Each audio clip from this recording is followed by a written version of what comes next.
CH3CHCl2 on hydrolysis will give. So during the hydrolysis, two chlorines are replaced with substituted by two OH groups. CH3 CHCl2. This is gem dihalide, ethylene dichloride.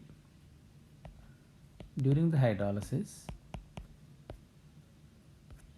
two chlorines are substituted by two OH groups. CH3CH OH OH. Gem divol is obtained. We know gem divol is highly unstable since two OH groups are on the same carbon. One OH takes H plus of the next one. The electron pair is dropped here.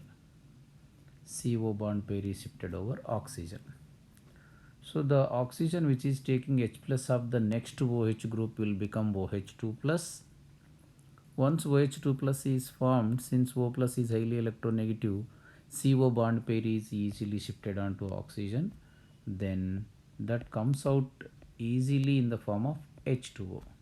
So as soon as gem divol is formed, geminal divol, as soon as gem divol is formed, it leads to the elimination of water. Dehydration takes place as quickly as gem divol is formed because that is highly unstable. So in between C and O, additionally one pi bond is formed. The product formed is nothing but ethanol, also called acetaldehyde. So the final product in this sequence of reaction is the product formed on the hydrolysis is nothing but